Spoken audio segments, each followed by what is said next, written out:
ആ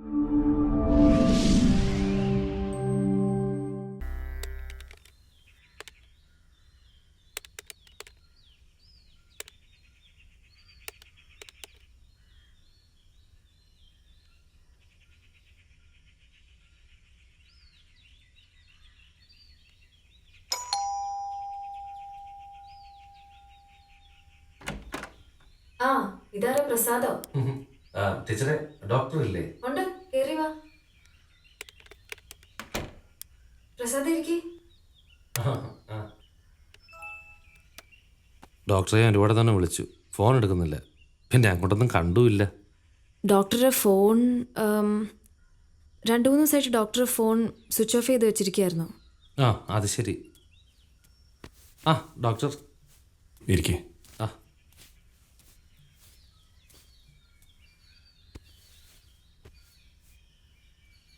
എന്തായി പ്രസാദേ? നെല്ല് കുത്തിച്ചു. പക്ഷേ ഡോക്ടർ പറഞ്ഞ പോലെ ടെസ്റ്റിന് കൊടുത്തപ്പോൾ അതിലുണ്ട് കാഡ്മിയോ എല്ലാ വിഷവും. അളവ് കുറവാണെന്ന് മാത്രം.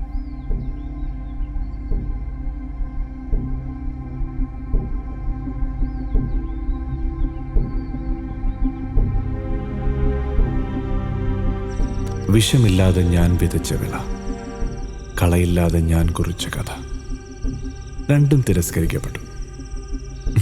ആർക്കും വേണ്ടാത്ത പടുമുളകൾ. ഞാനും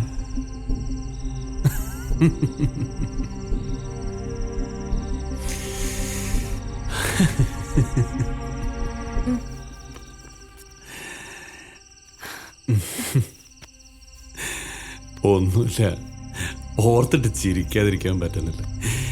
ഡോക്ടർ ആയതുകൊണ്ട് ഇനി എഴുത്തുകാരനാകാൻ പറ്റില്ല എന്ന് അച്ഛൻ്റെ ആകാംക്ഷ. ഇത് രണ്ടുമായതുകൊണ്ട് കൃഷിക്കാരനാകാൻ പറ്റില്ല എന്ന് നിന്റെ ആലോചന. എവറസ്റ്റ് കീഴടക്കാൻ ഇറങ്ങിപ്പുറപ്പെട്ട വിഡ്ഢിയായ നായകൻ, ആൻ ഇഡിയറ്റ് ഹീറോ. ഇപ്പൊ ഡോക്ടറും അല്ല, എഴുത്തുകാരനും അല്ല, കൃഷിക്കാരനും അല്ല. എങ്ങനെ ചിരിക്കാതിരിക്കുക? അടിവാരത്തിൽ ചെന്ന് നിന്നേച്ച് മലയുടെ ഉയരം കണ്ടപ്പോഴേ തോറ്റെന്ന് തല കുമ്പിട്ട പിന്നെ ഒന്നും പറഞ്ഞിട്ട് കാര്യമില്ല. ഇബ്സന്റെ ജനശത്രുവില് തോമസ് സ്റ്റോക്ക്മൻ പറയുന്നുണ്ട്, പോരാട്ടത്തിന് ഇറങ്ങുമ്പോൾ ഏറ്റവും നല്ല കുപ്പായം കാൽസ്രായും ഒന്നും ഇട്ടുകൊണ്ട് ഇറങ്ങരുതെന്ന്. ഒടുക്കം തോറ്റ് തൊപ്പിയിട്ടെന്ന് എല്ലാവരും കരുതുമ്പോൾ ശരിക്കും ഒറ്റയ്ക്കാവുമ്പോൾ സ്റ്റോക്ക്മൻ പറയും താനാ ഏറ്റവും വലിയ ശക്തനെന്ന്. അതിൻ്റെ കാരണം മൂപ്പര് പറയുന്നുണ്ട്. എന്താണോ, ഒറ്റയ്ക്കാകുമ്പോഴാ ഒരാൾ ഏറ്റവും ശക്തനാവുന്നതെന്ന്.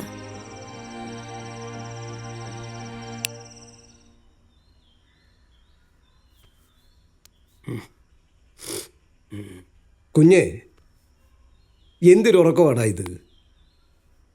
എണീറ്റ്. എടാ കുഞ്ഞേ.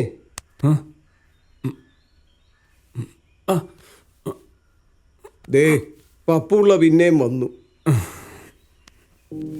നിന്റെ കൂടെ 4 ദിവസം താമസിക്കാനൊന്നുമല്ല, ആ പൂതി ഞാൻ ആ തുരുത്തെ വെച്ചങ്ങ് തീർത്തു. 4-ന് 5 ദിവസം താമസിച്ചു. ആ, നിനക്ക് ബോധം വെക്കണമൊന്നും ഇല്ലായിരുന്നല്ലോ. എന്ത് വട ഇറുക്കുക? ഡോക്ടർ വേല ചെയ്യാൻ ഒക്കെയില്ലെങ്കിൽ ചെയ്യണ്ട. ഏതായാലും പഠിച്ച വിദ്യയല്ലയോ. ലോകത്ത് ഏത് മലമൂട്ടി ചെന്നാലും അവിടെയും കാണുമല്ലോ ദീനക്കാരും തെണ്ണക്കാരും. എടാ, കാശിനു വേണ്ട, മനുഷ്യോപകാരത്തിന് ചെയ്യാമല്ലോ. അത് സംസാരിക്കാം. മോൻ പോയി കുളിച്ച് മിടുക്കനായി വാ, ഒന്നിച്ചിരുന്ന് കാപ്പ് കുടിക്കാം, അപ്പം സംസാരിക്കാം. അതെ, എനിക്ക് നിന്നോടൊന്ന് പറയാനുണ്ട്. 50 ബേദ നീ ഉദ്ദേശിച്ച പോലെ അങ്ങോട്ടായില്ല അല്ലയോ? അറിയാൻ പാടില്ലാത്ത ഓരോന്ന് ചെയ്തിട്ട് ഒന്നും വിഷമിക്കാനില്ല. ആ മണ്ണ് നമ്മുടെ ജയത്തിനുള്ളതല്ല, അത്രയും കരുതിയാൽ മതി. ആ, നീ പോയി കുളിക്കും.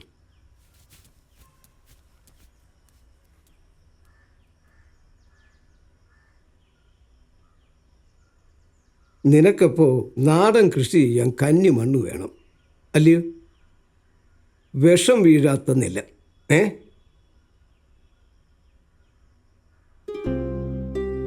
ഡെപ്യൂട്ടി കളക്ടറായിരുന്നപ്പോൾ കുറച്ചു കാലം ഞാൻ ഹൈ റേഞ്ചിലുണ്ടായിരുന്നല്ലോ. ആ, നീ വന്നിട്ടുണ്ടോ അവിടെ?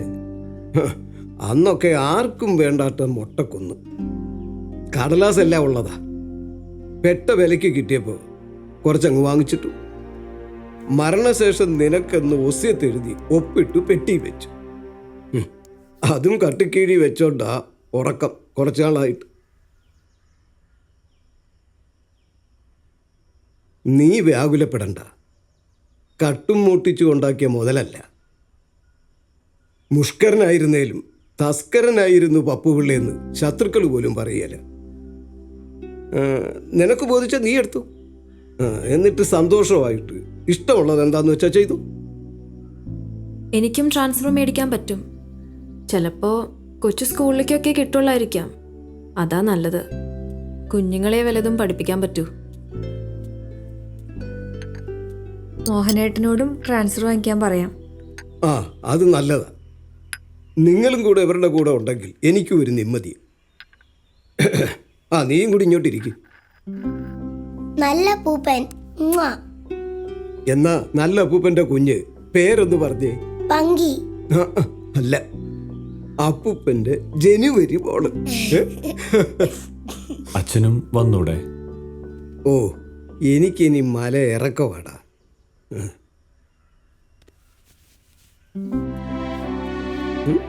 മോളിരിക്കും.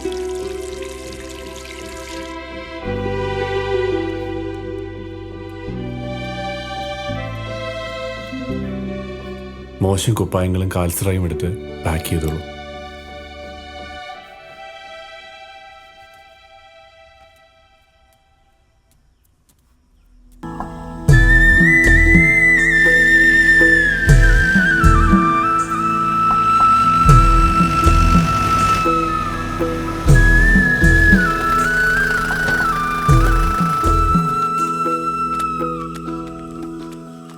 ഏയ് ശിവ, ഏ ഏ അല്ല അങ്ങോട്ട് വരാ. അന്നാ ദേ,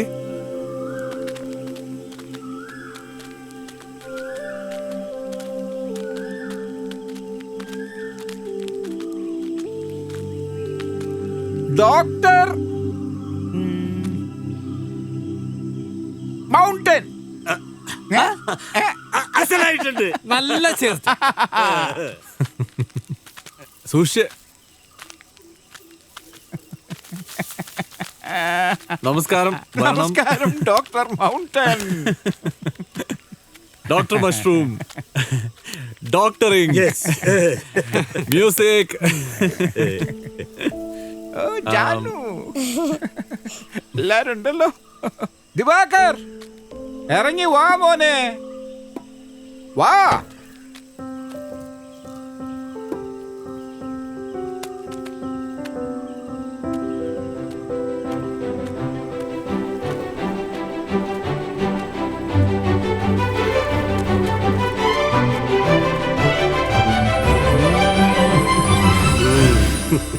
പിടിച്ചോ.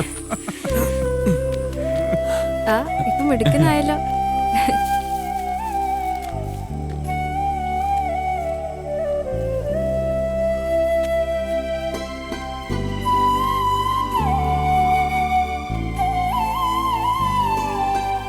അത് ചത്തുപോയി.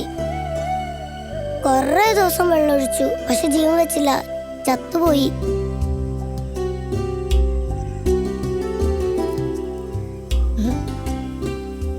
ഇല്ല, ദാ അല പറഞ്ഞിട്ടുണ്ട്. എവിടെ? ഹായ്. വേരില്ലാതെയും വളരുന്ന ചെടികൾ, വേര് പൊട്ടിയിട്ടും പ്രാണനുണരുന്ന മനുഷ്യർ, സൂര്യനപ്പുറത്തേക്ക് ഒരു മലയെ തന്നെ തള്ളി നീക്കിയിട്ട് അസ്തമയത്തെ ഉദയമാക്കി മാറ്റിയ ഞങ്ങൾ. ജീവിതം ഒരു കളി പോലെയാണ്. കൈവിട്ടു പോയെന്ന് കരുതുമ്പോഴും കൈത്തലത്തിൽ ഒളിച്ചിരിക്കുന്ന പ്രഭാകിരണം. ഇവിടെ കൂടിയിരിക്കുന്ന എല്ലാവരുടെയും അനുവാദത്തോടു കൂടി ഡോക്ടർ മാത്യുവിനെയും ഡോക്ടർ മുഹമ്മദിനെയും ഡോക്ടർ മുകുന്ദനെയും മഹാത്മാഗാന്ധി സർവകലാശാലയ്ക്ക് വേണ്ടി ഞാൻ സ്വാഗതം ചെയ്തുകൊള്ളുന്നു. എല്ലാ ജീവജാലങ്ങളുടെയും നിലനിൽപ്പിൻ്റെ ആധാരം മണ്ണാണ്. മണ്ണിലെ പോഷകമൂല്യങ്ങളാണ് കായ്കനികളിൽ ഉണ്ടാവുക. ചെടികൾ മണ്ണിൽ നിന്ന് മൂലകങ്ങൾ വലിച്ചെടുക്കുകയും അന്തരീക്ഷത്തിലെ മൂലകങ്ങളെ മണ്ണിലേക്ക് നിക്ഷേപിക്കുകയും ചെയ്യുന്നു. മണ്ണിന്റെ താഴെത്തട്ടിലുള്ള മൂലകങ്ങളെ മേൽമണ്ണിലേക്ക് ഉയർത്തിക്കൊണ്ടുവരാൻ മണ്ണിരകളും മറ്റു സൂക്ഷ്മജീവികളും വലിയ പങ്കാണ് വഹിക്കുന്നത്. പക്ഷേ രാസവളങ്ങളുടെയും കൃത്രിമ കീടനാശിനികളുടെയും ഉപയോഗം മൂലം മണ്ണിലെ സൂക്ഷ്മജീവികൾ നശിക്കുന്നു. മണ്ണിന്റെ സ്വാഭാവിക ഘടന തന്നെ ശിഥിലമായി പോകുന്നു. പച്ചക്കറികളും പഴങ്ങളും ധാന്യങ്ങളും എല്ലാം വിഷമയമായിത്തീരുന്നു. നമ്മുടെ ജലസ്രോതസ്സുകളും വായുവുമെല്ലാം മലിനമായിക്കൊണ്ടിരിക്കുകയാണ്. ഇതുമൂലം പലവിധ രോഗങ്ങളും പെരുകുന്നു. ഊർജിത കൃഷിരീതികൾ നമ്മുടെ മണ്ണിന്റെ സ്വാഭാവികതയാണ് നശിപ്പിക്കുന്നത്. ഇത് തിരിച്ചു പിടിക്കാനുള്ള പോംവഴി കൂടിയാണ് ഈ ജൈവ കൃഷി. മണ്ണിനും വിണ്ണിനും മനുഷ്യനും ഹാനികരമാവുന്ന രാസവളങ്ങൾ ഉപേക്ഷിച്ച് ജൈവവളങ്ങളുടെ സഹായത്തോടുകൂടി വ്യാവസായിക അടിസ്ഥാനത്തിലോ വീട്ടുവളപ്പിലോ കെട്ടിടത്തിന്റെ മട്ടുപ്പാവിലോ നടത്തുന്ന ജൈവകൃഷി ഒരു പിന്നോട്ട് പോക്കല്ല, മുന്നോട്ട് പോക്കാണ്. സർവ്വതിനെയും കരുതിയുള്ള മുന്നോട്ട് പോക്ക്. ഉം, ഉം.